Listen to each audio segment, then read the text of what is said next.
नमस्कार नमस्कार. शंतनू श्रीकांत मोघे यामधील श्रीकांत मोघे या नावाची तुम्हाला मदत झाली, अडचण वाटली की दडपण आलं? खरं सांगू का, माझा प्रवास थोडासा वेगळा होता.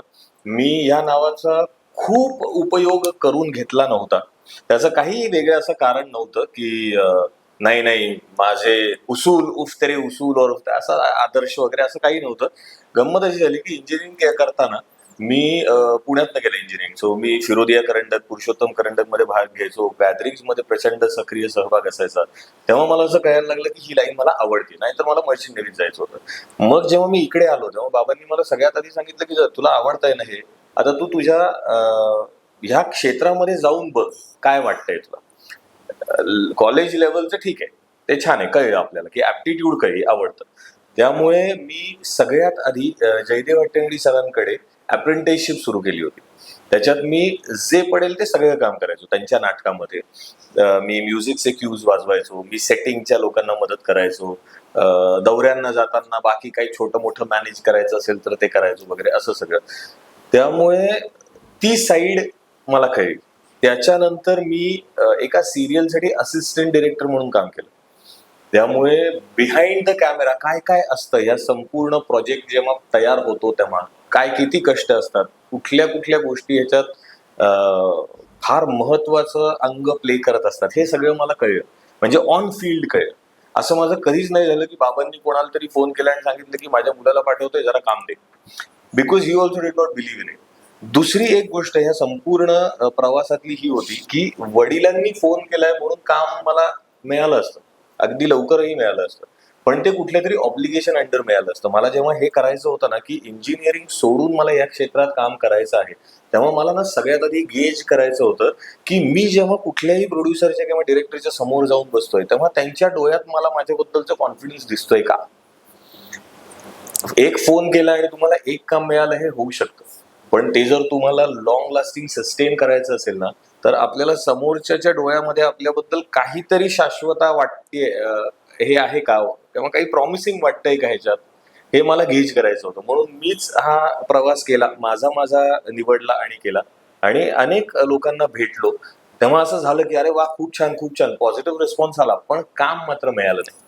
सो आपण मुंबईत जेव्हा राहतो तेव्हा खाण्यापिण्याचा, भाड्याने राहण्याचा असे अनेक खर्च असतात.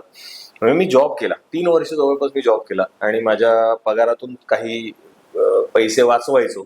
एका पॉइंटला आपल्याला असं परत कळलं की नाही, आता खूप झालं, आता पुन्हा एकदा स्ट्रगल किंवा त्या समुद्रात उडी घेण्याची वेळ आलेली आहे. त्यामुळे मी परत ह्याच्यात आलो.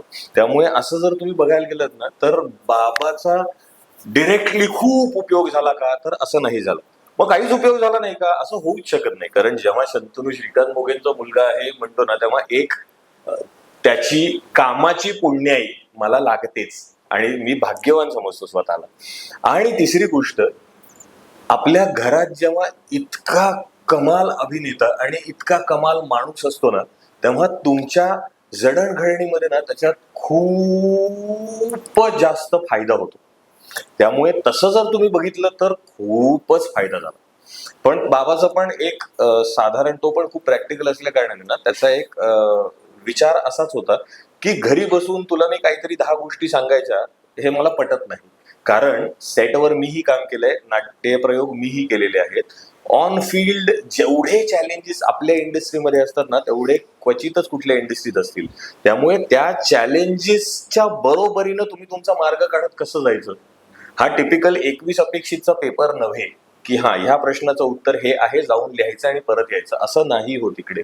त्यामुळे त्या त्या वेळेला गिवन सर्कमस्टान्स मध्ये तुला त्यातलं काय करेक्ट वाटतं आहे हे तू करणे आणि त्याची जबाबदारी घेणे. शिवाजी मंदिरला हा प्रयोग आहे आणि मी खालून येताना नाटकाची पाटी वाचली की सुभेदार गेस्ट हाऊस हे नाटक आहे आणि त्याच्या खाली आणि शंतनू मोघे आहे.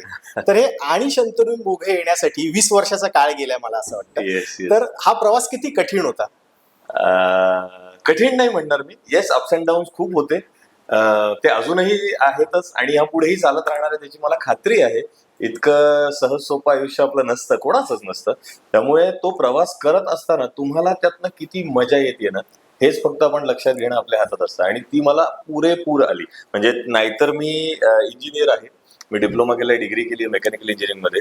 मी हे सगळं सोडून केवळ हे आवडतं क्षेत्र आहे म्हणून याच्यात आलेलो आहे.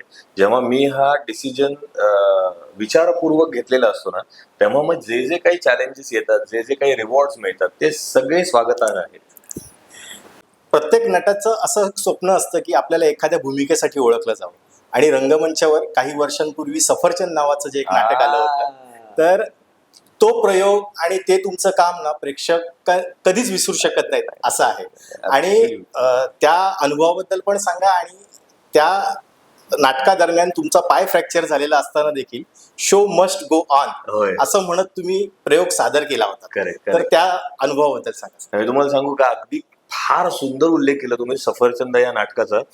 अशा काही कलाकृती असतात ना, ज्याचा आपण भाग होणं हीच फार मोठी गोष्ट असते.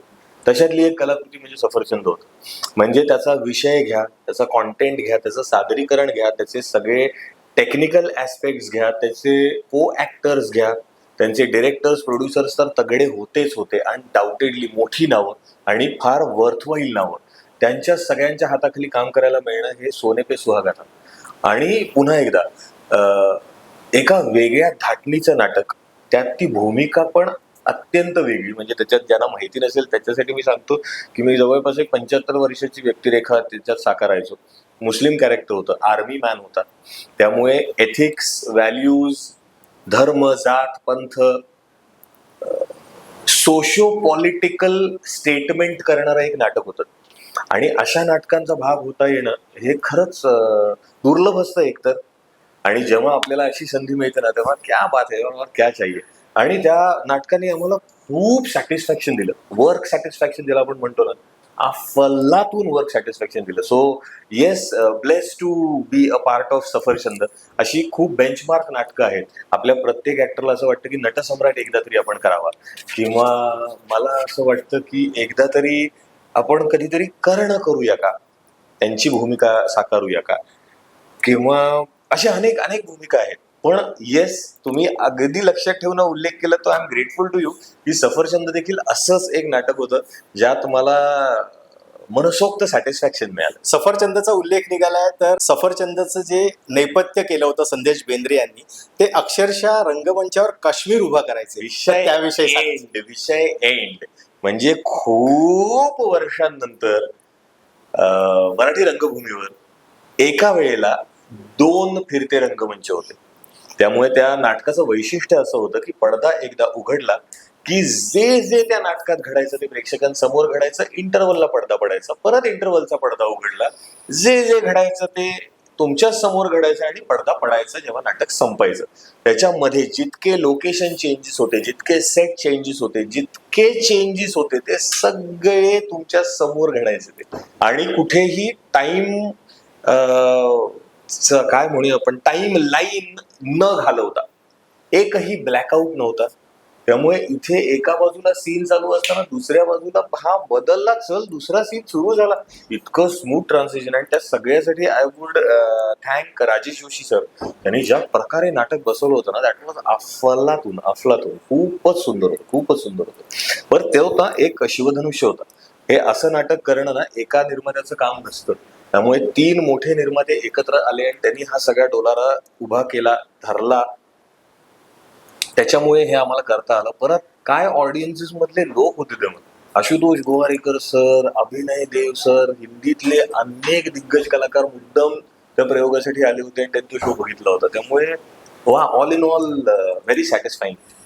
आपण सुभेदार नाटकासाठी जमलो आणि सुभेदार बद्दल बोलायलाच हवं. आणि Yes. एकतर खूप दिवसांनी एक सुंदर असं रहस्यमय नाटक रंगभूमीवर येत आहे. होय. आणि त्यात तुमच्या भूमिकेविषयी आम्हाला प्रचंड उत्सुकता आहे की या नाटकात शंतनू मोघे काय करतायत. येस, सुभेदार गेस्ट हाऊस एक मिस्ट्री आहे, एक मर्डर मिस्ट्री आहे. आणि या नाटकामध्ये माझी भूमिका आहे ती इन्स्पेक्टर भोसलेंची भूमिका आहे.